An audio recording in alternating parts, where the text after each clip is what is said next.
So, then ಆಮೇಲೆ am, ಕ್ಷಮಿಸ್ಬೇಕು, ಮಧ್ಯ ಒಂದು ಫೋನ್ ಕಾಲ್ ಬಂತು. ಅದಕ್ಕೆ ಸ್ವಲ್ಪ ಮೈಂಡ್ ಡಿಸ್ಟ್ರಾಕ್ಟ್ ಆಗೋಯ್ತು.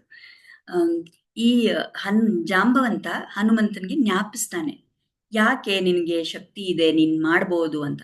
ಅವ್ರು ನೆನಪು ಮಾಡಿದ್ಮೇಲೆ ಹನುಮಂತನಿಗೆ ತುಂಬಾ ಕಾನ್ಫಿಡೆನ್ಸ್ ಬಂದು, ಸರಿ ನಾನು ಮಾಡ್ತೀನಿ ಅಂತ ಹೇಳಿ ಅವನ ಮಹೇಂದ್ರಗಿರಿ ಪರ್ವತದ ಶಿಖರದ ಹತ್ರ ಹೋಗಿ ಒಂದು ದೊಡ್ಡ ವಿಶಾಲವಾದ ಒಂದು ರೂಪ ತಗೊಂಡು ಅಲ್ಲಿ ಅವರ ತಂದೆ ವಾಯುಗೆ ನಮಸ್ಕಾರ ಮಾಡಿ, ಮನಸಾರೆ ಶ್ರೀರಾಮನಿಗೂ ನಮಸ್ಕಾರ ಮಾಡಿ, ಜೈ ಶ್ರೀರಾಮ್ ಅಂತ ಕೂಗಿ ಅಲ್ಲಿಂದ ಹಾರು ಹೋಗ್ತಾನೆ. ಸೊ ಇಲ್ಲಿ ಕಥೆಯ ಭಾಗ ನಾವು ಇಲ್ಲಿಗೆ ನಿಲ್ಸೋಣ. ಆದ್ರೆ ಇವತ್ತು ನಾವು ನೋಡಿರೋ ವಿಷಯಗಳಲ್ಲಿ ಏನ್ ತಿಳ್ಕೊಳಕ್ ನಮ್ಗೇನಿದೆ ಅಂತ ನೋಡೋಣ. ಮೊದಲನೇದಾಗಿ ನಾವು ನೋಡಿದ್ವಿ, ರಾಮ ಒಂದು ಉಂಗುರ ಕೊಟ್ಟಿದ್ದ ಅಂತ ಹೇಳಿ ಅಲ್ಲ. ರಾಮನ ಹತ್ರ ಉಂಗುರ ಹೇಗಿತ್ತು ಹನುಮಂತನ್ ಕೊಡಕ್ಕೆ?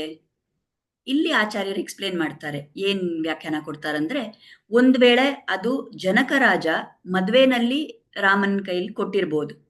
ಸೊ ವನವಾಸಕ್ಕೆ ಬಂದಾಗ ಬೇರೆ ಎಲ್ಲ ಆಭರಣಗಳನ್ನು ಬಿಟ್ಟು ಬಂದಿದ್ದ ರಾಮ. ಆದ್ರೆ ಅದು ಅವ್ರ ಮಾವನವ್ರು ಕೊಟ್ಟಿದ್ದಲ್ವಾ, ಸೊ ಆ ಗೌರವದಿಂದ ಅದನ್ನ ಇಟ್ಕೊಂಡು ಬಂದಿದ್ದ ವನವಾಸದಲ್ಲೂ. ಅದರಿಂದ ಅವನ ಹತ್ರ ಒಂದು ಉಂಗುರ ಇತ್ತು. ಇದು ಒಂದು ಕಾರಣ ಇರ್ಬೋದು. ಅಥವಾ ಎರಡನೇದಾಗಿ ಅದು ಆಕ್ಚುಲಿ ಅದು ಸೀತೆಯ ಉಂಗುರ ಇದ್ದಿರ್ಬೋದು. ಸೀತೆಗೆ ಯಾರು ಏನ್ ನಿಲ್ಸ್ಲಿಲ್ವಲ್ಲ, ಸೀತೆ ಹತ್ರ ಆಭರಣಗಳೆಲ್ಲ ಇತ್ತಲ್ಲ. ಸೊ ಸೀತೆಯ ಆಭರಣ ಇತ್ತು. ಯಾಕೆಂದ್ರೆ ಆಗಿನ ಸಮಯದಲ್ಲಿ ಒಂದು ಪ್ರಥೆನೂ ಇತ್ತು. ಆ ಪತ್ನಿ ತನ್ನ ಪತಿಯ ಹೆಸರು ಬರ್ದಿರುವಂತ ಒಂದು ಉಂಗುರವನ್ನ ಹಾಕೊಳ್ಳೋ ಒಂದು ಪ್ರಥೆ ಇತ್ತು. ಸೊ ಸೀತೆ ಆ ಉಂಗುರ ತಗೊಂಬಂದಿಲ್ವ, ಅದು ಸೀತೆಯ ಉಂಗುರ. ಆದ್ರೆ ಈ ಅಪಹರಣ ಆಗಕ್ ಒಂದ್ ಸ್ವಲ್ಪ ದಿನಕ್ಕೆ ಮುಂಚೆ ರಾಮ ಏನಾದ್ರೂ ಕೇಳಿ, ನಾನ್ ಸ್ವಲ್ಪ ದಿನ ನೀನು ಉಂಗುರ ಹಾಕೊಂಡಿರ್ತೀನಿ ಅಂತ ಕೇಳಿ ತಗೊಂಡು ಅವನು ಹಾಕೊಂಡಿದ್ದಿರ್ಬೋದು. ಅದಕ್ಕೆ ಆ ಉಂಗುರ ರಾಮನ ಹತ್ರ ಇತ್ತು ಅಂತ ಹೇಳ್ತಾರೆ. ಇಲ್ಲ ಮೂರನೇದಾಗಿ ಆಚಾರ್ಯರು ಹೇಳ್ತಾರೆ, ಇವಾಗ ಏನ್ ಘಟನೆಗಳೆಲ್ಲ ರಾಮನ ಸಂಕಲ್ಪದಿಂದಾನೇ, ಭಗವಂತನ ಸಂಕಲ್ಪದಿಂದ ತಾನೇ ನಡೀತಾ ಇರೋದು. ಸೊ ಈ ತರ ನಡೆಯುತ್ತೆ, ಅದಕ್ಕೋಸ್ಕರ ಒಂದು ಉಂಗುರ ಬೇಕಾಗುತ್ತೆ ಅಂತ ಹೇಳಿ ರಾಮ ವನವಾಸಕ್ಕೆ ಬರುವಾಗ ಬೇರೆ ಎಲ್ಲ ಆಭರಣನು ಬಿಟ್ಬಿಟ್ಟಿದ್ದ, ಆದ್ರೆ ಈ ಒಂದು ಉಂಗುರ ಮಾತ್ರ ತಗೊಂಬಂದಿದ್ದ. ಈ ಮೂರು ಕಾರಣನೂ ಆಚಾರ್ಯರು ವ್ಯಾಖ್ಯಾನದಲ್ಲಿ ಹೇಳಿದ್ದಾರೆ. ಯಾವ ಕಾರಣದಿಂದನಾದ್ರೂ ಇದ್ದಿರ್ಬೋದು, ರಾಮನ ಹತ್ರ ಒಟ್ಟಲ್ಲಿ ಆ ಉಂಗುರ ಇತ್ತು. ಸರಿ, ಮುಂದೆ ನಾವು ನೋಡಿದ್ವಿ ಈ ವಾನರರೆಲ್ಲ ನಾವಿನ್ನೇನ್ ವಾಪಸ್ ಹೋಗಿ ನಾವು ಸುಗ್ರೀವನ ಹತ್ರ ಹೋಗೋದ್ರಲ್ಲಿ ಅರ್ಥನೇ ಇಲ್ಲ, ನಾವು ಪ್ರಾಣ ಇಲ್ಲಿ ತ್ಯಾಗ ಮಾಡ್ಬಿಡೋಣ ಅಂತ ಅಲ್ಲಿ ಕೂತಿರ್ತಾರಲ್ಲ. ಆ ಸಮಯದಲ್ಲಿ ಏನಾಗುತ್ತೆ, ಅವರು ರಾಮನ ಕಥೆ ಮಾತಾಡ್ತಾರೆ, ರಾಮನ ಕಥೆ ಹೇಳ್ತಾರೆ. ರಾಮಾಯಣ ಅದೇ ತಾನೇ ರಾಮಾಯಣ, ಏನೆಲ್ಲ ಆಯ್ತು ರಾಮನ ಜೀವನದಲ್ಲಿ ಅಂತ ಅದೆಲ್ಲ ಅವ್ರು ಮಾತಾಡ್ಕೊಂಡು ಇರ್ತಾರೆ ನೋಡಿ. ಆ ಸಮಯದಲ್ಲಿ ಆ ಸಿಚುವೇಶನ್ ಹೇಗ್ ಬರುತ್ತೆ, ಅವ್ರಿಗೆ ಸಂಪಾತಿ ಬರ್ತಾನೆ, ಸಹಾಯ ಮಾಡ್ತಾನೆ, ಅವ್ರಿಗಿರೋ ಆ ಒಂದು ಜಿಗುಪ್ಸೆ ಹೋಗ್ಬಿಡುತ್ತೆ. ಮತ್ತೆ ಅವ್ರಿಗೆ ನಾವು ಇವಾಗ ನಮ್ ಗುರಿ ಸಿಕ್ಕಿದೆ, ನಾವು ಇದನ್ನ ಮಾಡ್ಬೇಕು ಅಂತ ಅವ್ರಿಗೊಂದು ಹುಮ್ಮಸ್ ಬರುತ್ತೆ, ಒಂದು ಉತ್ಸಾಹ ಬರುತ್ತೆ. ಸೊ ಆಚಾರ್ಯರು ಹೇಳ್ತಾರೆ, ಇದೇ ತರ ರಾಮಾಯಣದ ಕಥೆ ಸದಾಕಾಲ ನಮಗ್ ಉತ್ಸಾಹ ತುಂಬುತ್ತೆ, ನಮಗ್ ಜೀವನದಲ್ಲಿ ಏನೋ ಒಂದು ನಾವು ಮಾಡಬಹುದು ಅಂತ ಒಂದು ಧೈರ್ಯ ಕೊಡುತ್ತೆ ಅಂತ ಹೇಳ್ತಾರೆ. ಈ ಈ ಘಟನೆ ನಾವು ನೋಡಿದ್ವಿ. ಇದೇ ತರ ಮುಂದೇನೂ ಆಗೋದಿದೆ. ಮುಂದೆ ನಾವು ನೋಡ್ತೀವಿ ಹೇಗೆ ಸೀತೆ ಅಶೋಕವನದಲ್ಲಿದ್ದಾಗ ರಾವಣ ಬಂದು ಅವಳಿಗೆ ಧಮಕಿ ಹಾಕಿರ್ತಾನೆ, ನೀನ್ ಒಪ್ಕೋಬೇಕು, ನನ್ನ ಆಸೆಗೆ ನೀನ್ ಈಡಾಗ್ಬೇಕು, ಇಲ್ಲಾಂದ್ರೆ ನಾನು ನಿನ್ನನ್ನ ತಿಂದಾಕ್ಬಿಡ್ತೀನಿ ಅಂತ ಹೇಳಿರ್ತಾನೆ. ಆಗ ಅವಳಿಗೆ ಏನ್ ಪ್ರಯೋಜನ, ನಾನು ಯಾಕೆ ಬದುಕಬೇಕು ಅಂತ ಒಂದು ನಿಸ್ಸಹಾಯ, ಒಂದು ಅಸಹಾಯಕತೆಯಿಂದ ಒಂದು ಮನಸ್ಸಿಗೆ ತುಂಬಾ ದುಃಖ ಆಗಿ ಅವಳು ನಾನು ಪ್ರಾಣ ತ್ಯಾಗ ಮಾಡ್ಬಿಡ್ತೀನಿ ಅಂತ ಅನ್ಕೊಂಡು ಇರ್ತಾಳೆ. ಆ ಸಮಯದಲ್ಲಿ ಹನುಮಂತ ಅಲ್ಲಿ ಬಂದಿರ್ತಾನೆ. ಅವನು ಅವಳಿಗೆ ಧೈರ್ಯ ಸಿಗ್ಬೇಕು, ಅವಳಿಗೊಂದು ಈ ತರ ಅವಳು ತ್ಯಾಗ ಮಾಡಬಾರ್ದು ಪ್ರಾಣವನ್ನ ಅಂತ ಹೇಳಿ ಹನುಮಂತ ಅಲ್ಲಿ ಬಚ್ಚಿಟ್ಕೊಂಡೇನೆ ಆ ಮರದಲ್ಲಿ ಕೂತ್ಕೊಂಡು ಅವಳಿಗೆ ರಾಮನ ಕಥೆ ಸಂಪೂರ್ಣ ಹೇಳಿರ್ತಾನೆ. ಅದನ್ನ ಕೇಳಿಸ್ಕೊಂಡು ಸೀತೆ ಅವಳಿಗೇನ್ ಪ್ರಾಣ ತ್ಯಾಗ ಮಾಡ್ಬೇಕು ಅಂತ ವಿಚಾರ ಇತ್ತಲ್ಲ, ಅದನ್ನ ಬಿಟ್ಬಿಟ್ಟಿರ್ತಾಳೆ. ಸೊ ಆ ಸಮಯದಲ್ಲೂ ನಾವು ನೋಡ್ತೀವಿ ರಾಮಾಯಣ ರಾಮಾಯಣ ರಾಮನ ಕಥೆ ಇದು ಪ್ರಾಣವನ್ನ ಕಾಪಾಡುತ್ತೆ. ಮೂರನೇದಾಗಿ, ಯಾವಾಗ ವನವಾಸದ ಕಾಲ ಎಲ್ಲ ಮುಗ್ದು ಹೋಗುತ್ತೋ, ಆ 14 ವರ್ಷ ಮುಗ್ದು ಹೋಗಿದ್ದ ದಿನ ಭರತ ಅಯ್ಯೋ ರಾಮಾಯಣ ಬಂದಿಲ್ಲ ಅಂತ ಹೇಳಿ ಅವನ್ ಪ್ರಾಣ ತ್ಯಾಗ ಮಾಡಕ್ಕೆ ಅವನು ಬೆಂಕಿಯೊಳಗೆ ನಾನು ಹೋಗ್ಬಿಟ್ಟು ಪ್ರಾಣ ಬಿಟ್ಬಿಡ್ತೀನಿ, ಅಗ್ನಿ ಪ್ರವೇಶ ಮಾಡ್ತೀನಿ ಅಂತ ಅವನ್ ಅಲ್ಲಿ ನಿಂತಿರ್ತಾನೆ. ಆ ಸಮಯದಲ್ಲಿ ಮತ್ತೆ ಪುನಃ ರಾಮ ಕಳಿಸಿ ಹನುಮಂತ ಅಲ್ಲಿ ಬಂದಿರ್ತಾನೆ. ಅವನು ರಾಮಾಯಣದ ಕಥೆ, ರಾಮನ ಕಥೆ ಎಲ್ಲ ಹೇಳಿ ಅವನು ಭರತನಿಗೆ ಧೈರ್ಯ ಹೇಳಿ ನಿಲ್ಲಿಸ್ತಾನೆ.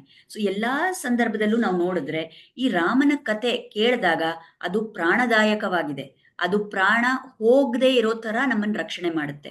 ಸೊ ಅವ್ರಿಗೆಲ್ಲ ಅಷ್ಟೆಲ್ಲ ಲಾಭ ಆಗಿತ್ತಲ್ಲ, ನಾವು ಎಷ್ಟು ಭಾಗ್ಯವಂತರು, ನಮಗೆ ಆಚಾರ್ಯ ಕೃಪೆಯಿಂದ ಇಷ್ಟೆಲ್ಲ ರಾಮ ಕಥೆ ಕೇಳಿಸ್ಕೊಳ್ಳಕ್ಕೆ ಒಂದು ಅವಕಾಶ ಸಿಕ್ಕಿದೆ. ಅದಕ್ಕೆ ನಾವು ತುಂಬಾ ಕೃತಜ್ಞತರಾಗಿರ್ಬೇಕು. ಸೊ ಈ ವಿಷಯ ನಾವು ಯಾವತ್ತೂ ಗಮನ ಇಟ್ಕೋಬೇಕು. ನಮಗೂ ಜೀವನದಲ್ಲಿ ಏನೋ ಒಂದು ಕಷ್ಟ ಬಂದು, ಒಂದು ಹತಾಶರಾದಾಗ ನಾವು ತಕ್ಷಣ ನಮ್ಮ ಹತ್ರ ಇರೋ ಏನೋ ಒಂದು ಸುಂದರಕಾಂಡನೋ, ರಾಮಾಯಣನೋ ಏನೋ ಒಂದು ನಮ್ಮ ಹತ್ರ ಆ ಗ್ರಂಥ ಇಲ್ವಾ, ಸಂಸ್ಕೃತ ಓದಕ್ ಬರಲ್ವಾ, ಅದೆಲ್ಲ ಏನ್ ಬೇಕಾಗಿಲ್ಲ. ಎಲ್ಲೋ ಒಂದು ಗೂಗಲಲ್ಲೇ ಬೇಕು ಅಂದ್ರೆ ನಾವು ಹುಡ್ಕೊಂಡು ರಾಮಾಯಣ, ರಾಮನ ಕಥೆ ಅಂತ ಒಂದು ಸ್ವಲ್ಪ ನಾವು ಓದಕ್ ಶುರು ಮಾಡಿದ್ರೆ ಅದರಿಂದ ನಮಗೆ ಧೈರ್ಯ ಬಂದು ನಮ್ಮ ಮನಸ್ಥಿತಿ ಬದಲಾಗ್ಬೋದು. ಸೊ ಇದನ್ನ ನಾವು ನೆನ್ಪಿಟ್ಕೋಬೇಕು. ಈಗ ಮೂರನೇದು ಇಂಪಾರ್ಟೆಂಟ್ ವಿಷಯ. ಜಾಂಬವಂತನಿಗೆ ಹನುಮಾನಿಗೆ ಎಲ್ಲ ಕ್ಷಮತೆ ಇದೆ. ಹನುಮಾನ್ ಅಲ್ಲಿ ಅವನಿಗೆ ಅಷ್ಟೆಲ್ಲ ಕೌಶಲ್ಯ ಇದೆ, ಅವನು ದಾಟಿ ಹೋಗ್ಬೋದು ಸಮುದ್ರವನ್ನ ಅಂತ ಗೊತ್ತಿತ್ತಲ್ಲ. ಮತ್ತೆ ಯಾಕೆ ಹನುಮಂತನ್ ಫಸ್ಟೇ ಕೇಳಲಿಲ್ಲ?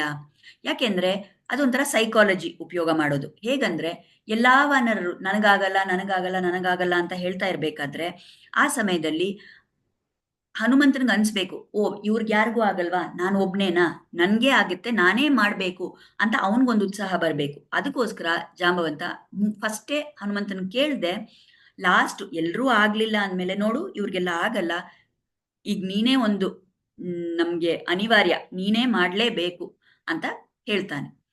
ಈಗ ಹನುಮಂತನಿಗೆ ಯಾಕೆ ಗೊತ್ತಿರ್ಲಿಲ್ಲ ತನ್ನ ಶಕ್ತಿ?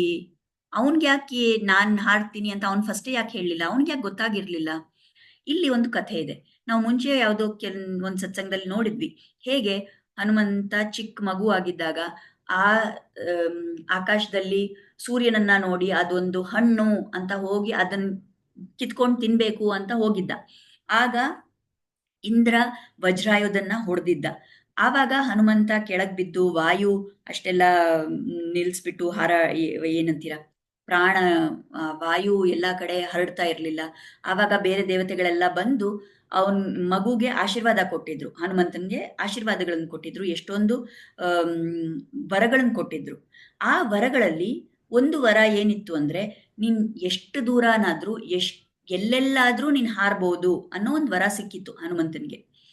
ಆದ್ರೆ ಆ ಮಗು ಏನ್ ಮಾಡಿದ್ದ, ಆ ಚಿಕ್ಕ ವಯಸ್ಸಲ್ಲಿ ಇಷ್ಟೆಲ್ಲ ಇವಾಗ ವರ ಸಿಕ್ತಲ್ಲ, ಇಷ್ಟೆಲ್ಲ ಶಕ್ತಿ ಅವನಿಗೆ ಸಿಕ್ತಲ್ಲ, ಆಗ ಅವನು ಒಂಥರ ಈ ಮಕ್ಕಳ ಚೇಷ್ಟೆ ಮಾಡ್ತಾರಲ್ಲ, ಆ ತರ ಏನೇನೋ ಮಾಡಕ್ ಶುರು ಮಾಡ್ಬಿಟ್ಟಿದ್ದ.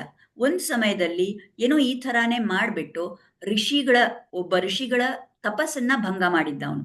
ಆಗ ಆ ಋಷಿ ಕೋಪದಲ್ಲಿ ಅವನಿಗೆ ಶಾಪ ಕೊಟ್ಟಿದ್ರು. ನಿನ್ಗಿದೆಲ್ಲ ಶಕ್ತಿ ಇಷ್ಟೊಂದಿದೆ ಅಂತ ತಾನೇ ನಿನ್ಗೆಲ್ಲ ಆಡ್ತಾ ಇದೀಯಾ, ಆ ಶಕ್ತಿ ಎಲ್ಲ ನಿಂದು ಹೊರಟೋಗ್ಬಿಡುತ್ತೆ ಅಂತ ಶಾಪ ಕೊಟ್ಟಿದ್ರು.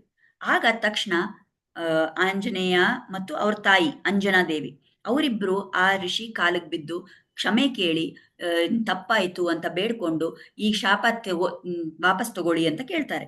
ಆಗ ಅವ್ರ ಋಷಿ ಹೇಳ್ತಾರೆ, ಶಾಪ ಒಂದ್ಸಲಿ ಕೊಟ್ಟ ಮೇಲೆ ಅದನ್ನ ತೆಗಿಯಕ್ಕಾಗಲ್ಲ, ಆದ್ರೆ ಅದನ್ನ ಸ್ವಲ್ಪ ಬದಲಾವಣೆ ಮಾಡ್ಬೋದು ಅಂತ ಹೇಳಿ ಅವ್ರೇನ್ ಹೇಳಿರ್ತಾರೆ, ಈ ಶಕ್ತಿ ಎಲ್ಲ ನಿನಗಿದೆ, ಆ ಶಕ್ತಿ ನಿನ್ನ ಹತ್ರನೇ ಇರುತ್ತೆ, ಆದ್ರೆ ನಿನಗ ಆ ಶಕ್ತಿ ಇದೆ ಅನ್ನೋದು ನೀನ್ ಮರ್ತ್ ಹೋಗ್ಬಿಡ್ತೀಯ. ಸೊ ಆ ಮರವಿಂದ ನಿನಗೆ ನೆನಪು ಬರಲ್ಲ, ನೀನ್ ಏನು ಆ ಶಕ್ತಿನ ಉಪಯೋಗಿಸಲ್ಲ. ಆದ್ರೆ ಸರಿಯಾದ ಸಮಯ ಬಂದಾಗ ರಾಮ ಅಂತ ಒಬ್ಬ ಬರ್ತಾನೆ, ಅವನಿಗೆ ಸಹಾಯ ಮಾಡಕ್ಕೆ ಅಂತ ಆ ಸಮಯದಲ್ಲಿ ಯಾರೋ ಇನ್ನೊಬ್ರು ನಿನಗ್ ಜ್ಞಾಪಿಸ್ತಾರೆ, ನಿನಗ್ ನೆನಪು ಮಾಡ್ತಾರೆ, ಇದ್ ನಿನ್ ಶಕ್ತಿ ಇದೆ ಅಂತ. ಅವ್ರು ನಿನಗೆ ಆ ತರ ಸಲಹೆ ಕೊಟ್ಟಾಗ, ನಿನಗ್ ಜ್ಞಾಪಿಸಿದಾಗ ಆಗ ನಿನಗೆ ನೆನಪು ಬರುತ್ತೆ. ಆಮೇಲೆ ನೀನ್ ಏನ್ ಮಾಡ್ಬೇಕು, ಆ ಶಕ್ತಿನ ಉಪಯೋಗಿಸ್ಕೊಂಡು ಸರಿಯಾದ ರೀತಿಯಲ್ಲಿ ರಾಮನ ಸೇವೆಯಲ್ಲಿ ನೀ ಆ ಶಕ್ತಿಯನ್ನ ಉಪಯೋಗಿಸ್ಕೋತೀಯ ಅಂತ ಆ ತರ ಹೇಳಿರ್ತಾರೆ. ಅದಕ್ಕೆ ಹನುಮಂತನ್ಗೆ ಇಷ್ಟೆಲ್ಲ ಅವನ ಕೆಪಾಸಿಟಿ ಇದ್ರೂ ಕೂಡ ಅವನ್ಗದು ನೆನಪಿದ್ದಿರಲ್ಲ. ಇದರಿಂದ ನಾವು ಒಂದು ವಿಷಯ ಕಲಿಬಹುದು. ಏನಂದ್ರೆ ಬಹಳಷ್ಟು ಸರಿ ನಮ್ಗೆ ಒಂದು ಅಧಿಕಾರ ಬಂದಾಗ, ಒಂದು ಪವರ್ ನಮ್ ಕೈಯಲ್ಲಿ ಬಂದಾಗ, ಏನೋ ನಮಗೊಂದು ಶಕ್ತಿ ಇದೆ ಅಂತ ಗೊತ್ತಾದಾಗ ತುಂಬಾ ಸಲಿ ನಾವು ಅದನ್ನ ಸರಿಯಾದ ರೀತಿಯಲ್ಲಿ ಉಪಯೋಗಿಸಲ್ಲ, ತಪ್ಪಾಗಿ ಉಪಯೋಗಿಸ್ತೀವಿ. ನಾವು ತಪ್ಪಾಗಿ ನಮ್ಮ ಶಕ್ತಿಯನ್ನ ಉಪಯೋಗಿಸಿದ್ರೆ ಬೇರೆಯವ್ರಿಗೆ ಅದರಿಂದ ತೊಂದರೆ ಆಗ್ಬಹುದು. ಆ ರೀತಿ ತೊಂದರೆ ಆಗದೆ ಇರೋ ತರ ನಾವು ನಡ್ಕೊಳ್ಬೇಕು. ತುಂಬಾ ನಮಗ್ ಶಕ್ತಿ ಇದ್ದಾಗ ಅದ್ರ ಜೊತೆ ನಮ್ಮ ಏನಂತೀವಿ, ನಮ್ಮ ರೆಸ್ಪಾನ್ಸಿಬಿಲಿಟಿನೂ ಅಷ್ಟೇ ಜಾಸ್ತಿ ಇರುತ್ತೆ. ಸೊ ಅದನ್ನ ಸರಿಯಾದ ರೀತಿಯಲ್ಲಿ ವಿವೇಕ ಉಪಯೋಗಿಸಿ ನಾವು ಆ ಶಕ್ತಿಯನ್ನ ಉಪಯೋಗಿಸ್ಕೋಬೇಕು. ಸೊ ಈ ವಿಷಯ ಈಗ ಜಾಂಬವಂತ ಹೇಳ್ತಾನೆ, ಜ್ಞಾಪಿಸ್ತಾನೆ ಹನುಮಂತನಿಗೆ, ನಿನಗಿಷ್ಟೆಲ್ಲ ಶಕ್ತಿ ಇದೆ, ನೀನ್ ಮಾಡ್ಬೋದು, ನಿನಗೆ ಸಾಧ್ಯ ಇದೆ ಅಂದಾಗ ಆವಾಗ ಫುಲ್ ಕಾನ್ಫಿಡೆನ್ಸ್ ಇಂದ ಹನುಮಂತನಿಗೆ ಎಲ್ಲ ಶಕ್ತಿ ಅವನ ಜ್ಞಾಪಕ ಬರುತ್ತೆ. ಮತ್ತೆ ಆ ಒಂದು ವಿಶಾಲ ರೂಪ ತಾಳಿ ಅವನು ಹೊರಡ್ತಾನೆ. ಈಗ ಹನುಮಾನ್ ಯಾವ ಕ್ಷಣದಿಂದ ಹನುಮಂತ ಹೊರಡ್ತಾನೋ ಆ ಮಹೇಂದ್ರಗಿರಿಯಿಂದ, ಅಲ್ಲಿಂದ ಸುಂದರಕಾಂಡ ಅನ್ನೋ ಈ ರಾಮಾಯಣದ ತುಂಬಾ ಅದ್ಭುತವಾದ ಸುಂದರವಾದ ಆ ಕಾಂಡ, ಸುಂದರಕಾಂಡ ಅನ್ನೋದು ಅದು ಪ್ರಾರಂಭ ಆಗುತ್ತೆ. ಸೊ ಅದೇನಾಗುತ್ತೆ ಅನ್ನೋದು ನಾಳೆ ನೋಡೋಣ. ಯಾವ ರೀತಿ ಜಾಂಬವಂತ, ಅವನು ತುಂಬಾ ವಯಸ್ಸಾಗಿದೆ, ಅವನು ಎಷ್ಟೋ ಯುಗಗಳಿಂದ ಇದ್ದಾನೆ, ಅವನು ಹೇಗೆ ಈ ಚಿಕ್ಕ ವಯಸ್ಸ ಈ ಹನುಮಂತನಿಗೆ ಅವನ ಶಕ್ತಿಯ ಬಗ್ಗೆ ಒಂದು ಅರಿವು ಮಾಡಿಕೊಡ್ತಾನಲ್ಲ, ಅದೇ ಥರ ನಾವು ಕೂಡ ನಮ್ಮ ಜೀವನದಲ್ಲಿ ನೋಡ್ಬೋದು. ನಾವು ದೊಡ್ಡವರು ನಮ್ಮಲ್ಲಿ ಚಿಕ್ಕವ್ರನ್ನ ಒಂದು ಸಲಹೆ ಕೊಟ್ಟು, ಅವ್ರಿಗೊಂದು ಉತ್ಸಾಹ ಬೆಳೆಸಿ, ಅವ್ರನ್ನ ಏನು ಇಂಗ್ಲೀಷಲ್ಲಿ ನಾವು ಮೆಂಟರಿಂಗ್ ಅಂತ ಹೇಳ್ತೀವಲ್ಲ, ಆ ಥರ ಮಾಡಕ್ಕೆ ನಮಗೊಂದು ಅವಕಾಶ ಇದ್ದಾಗ ನಾವು ಕೂಡ ಆ ರೀತಿ ಮಾಡಬೇಕು.